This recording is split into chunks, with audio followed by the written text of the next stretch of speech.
पहला पार्ट, एक उलझा हुआ इतिहास, शुरुआत कैसे हुई। मिडिल ईस्ट एक ऐसा इलाका है जहां पॉलिटिक्स बहुत ही कॉम्प्लेक्स है। यह एंशिएंट सिविलाइजेशंस, अलग अलग कल्चर्स और आपस में भिड़ने वाले आइडियोलॉजीज की धरती है।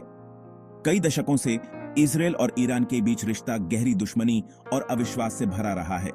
यह कॉन्फ्लिक्ट हिस्टोरिकल तकलीफों, रिलीजियस मतभेदों, पॉलिटिकल झगड़ों और स्ट्रेटेजिक प्रतिद्वंद्विता के जाल में फंसा हुआ है।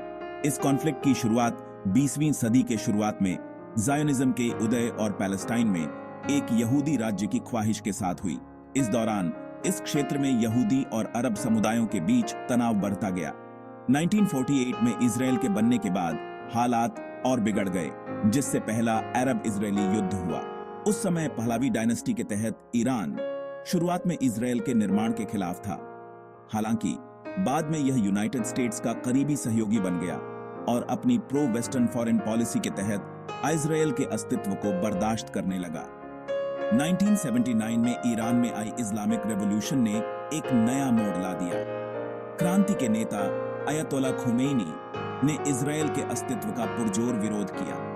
वह इजराइल को एक इलेजिटिमेट एंटिटी और मिडिल ईस्ट में वेस्टर्न इंपीरियलिज्म का प्रतीक मानते थे। इस आइडियोलॉजिकल रुख के कारण ईरान और इजराइल के बीच संबंध पूरी तरह से टूट गए। तेहरान में यूएस एम्बेसी में बंधक संकट ने ईरान और पश्चिमी देशों, जिनमें इजराइल का कट्टर सहयोगी यूनाइटेड स्टेट्स भी शामिल था, के बीच तनाव को और बढ़ा दिया। इस्लामिक रेवोल्यूशन के बाद के दशकों में दोनों देशों के रवैये सख्त होते गए। दोनों देश एक दूसरे को शक और दुश्मनी की नजर से देखते थे। 1980 के दशक में हुए ईरान इराक युद्ध के दौरान, जिसमें इजराइल ने ईरान को कुछ हद तक समर्थन दिया था, हालात बदलने में कोई खास भूमिका नहीं निभाई। यह कॉन्फ्लिक्ट इस क्षेत्र पर एक लंबी छाया डालता रहा, जिसने पॉलिटिकल फैसलों को प्रभावित किया और क्षेत्रीय अस्थिरता को हवा दी। दूसरा part, faith and friction, religious and cultural differences. हालांकि इजराइल ईरान कॉन्फ्लिक्ट को अक्सर पॉलिटिकल और स्ट्रेटेजिक नजरिए से देखा जाता है, लेकिन रिलीजियस और कल्चरल डिफरेंसेस के रोल को समझना भी जरूरी है। इन मतभेदों ने अविश्वास और दुश्मनी को और बढ़ावा दिया है, जिससे यह कॉन्फ्लिक्ट और भी मुश्किल हो गया है। कई इजरायलीज के लिए इस भूमि पर उनका दावा यहूदी इतिहास और धार्मिक ग्रंथों में गहराई से निहित है। वे खुद को प्राचीन इजराइलाइट्स का वंशज मानते हैं, जो कभी इस क्षेत्र में रहते थे। भूमि से यह ऐतिहासिक और धार्मिक जुड़ाव उनकी राष्ट्रीय पहचान और अपनेपन की भावना का केंद्र है। दूसरी ओर कई आयरेनियंस, खासकर इस्लामिक रिपब्लिक के तहत, इजराइल को मुस्लिम भूमि पर एक कब्जा करने वाली ताकत के रूप में देखते हैं।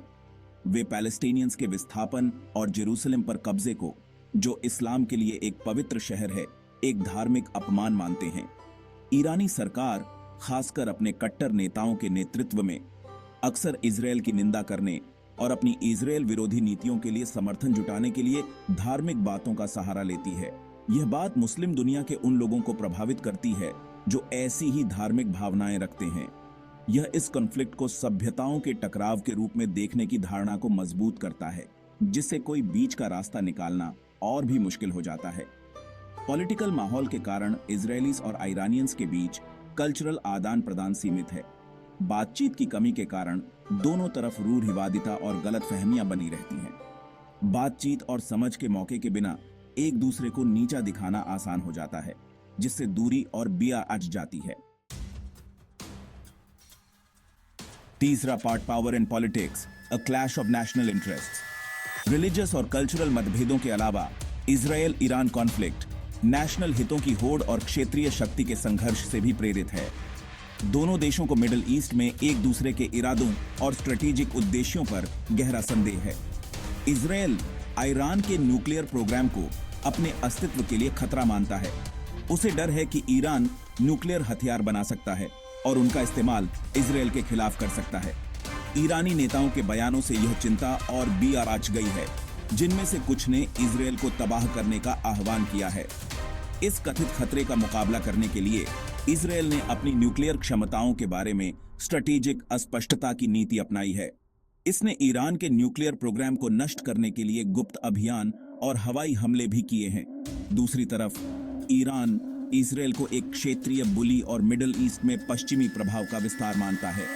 यह इजराइल पर ईरान के अंदर अलगाववादी समूहों का समर्थन करने और ईरानी सरकार को कमजोर करने के लिए यूनाइटेड स्टेट्स के साथ मिलकर काम करने का आरोप लगाता है। लेबनान में हेजबोला और गाजा में हमास जैसे समूहों को तेहरान का समर्थन आंशिक रूप से इस क्षेत्र में इजरायली प्रभाव का मुकाबला करने की इच्छा से प्रेरित है। क्षेत्रीय प्रभाव की यह प्रतिस्पर्धा लिवेंट से आगे तक फैली हुई है। दोनों देश सीरिया में प्रभाव के लिए होड़ कर रहे हैं, जहां ईरान असाद रेजिम का प्रमुख समर्थक रहा है। इजरायल सीरिया में ईरान की बढ़ती सैन्य उपस्थिति और उत्तर से इजरायल को धमकी देने की उसकी क्षमता को लेकर चिंतित है। यह क्षेत्रीय पावर स्ट्रगल कॉन्फ्लिक्ट को और भी जटिल बना देता है और स्थायी शांति हासिल करना और भी मुश्किल बना देता है। चौथा part, proxy Wars and regional instability, the struggle for dominance. Israel Iran conflict दोनों देशों के बीच सीधे टकराव तक ही सीमित नहीं है। यह पूरे क्षेत्र में छद्म युद्धों और गैर राज्य एक्टर्स को समर्थन के माध्यम से खेला गया है, जिससे अस्थिरता और हिंसा और भड़की है। ईरान ने लेबनान स्थित एक शिया आतंकवादी समूह और पॉलिटिकल दल हेजबोला को व्यापक सैन्य और वित्तीय सहायता प्रदान की है। हेजबोला, जिसका उद्देश्य लेबनान में इजरायली प्रभाव का विरोध करना है, ने इजरायल के साथ कई संघर्ष लड़े हैं। ईरान हमास का भी समर्थन करता है, जो एक पैलेस्टीनियन इस्लामी समूह है जो गाजा स्ट्रिप को नियंत्रित करता है। हमास, जो पैलेस्टीनियन क्षेत्रों को इजरायली नियंत्रण से मुक्त कराना चाहता है, इजरायल के साथ रॉकेट हमलों और सशस्त्र टकराव में शामिल रहा है। दूसरी ओर इजरायल ने ईरान पर इन छद्म समूहों का इस्तेमाल करके आतंकवाद और अस्थिरता का अभियान चलाने का आरोप लगाया है। यह हेजबोला और हमास के लिए ईरान के समर्थन को अपनी सुरक्षा के लिए सीधा खतरा मानता है और उसने सैन्य बल के साथ जवाब दिया है, जिसमें लेबनान में घुसपैठ और गाजा पर हवाई हमले शामिल हैं। हिंसा और छद्म युद्ध के इस चक्र के इस क्षेत्र के लिए विनाशकारी परिणाम हुए हैं। इसके परिणाम स्वरूप अनगिनत नागरिक हताहत हुए हैं, विस्थापन हुआ है और बुनियादी ढांचे को नुकसान पहुंचा है। इजरायल और ईरान के प्रतिनिधियों के बीच चल रहे संघर्ष ने इजरायलीज और पैलेस्टीनियंस के बीच स्थायी शांति हासिल करने के प्रयासों में भी बाधा डाली है, जिससे इस क्षेत्र में अस्थिरता और बियाच गई है।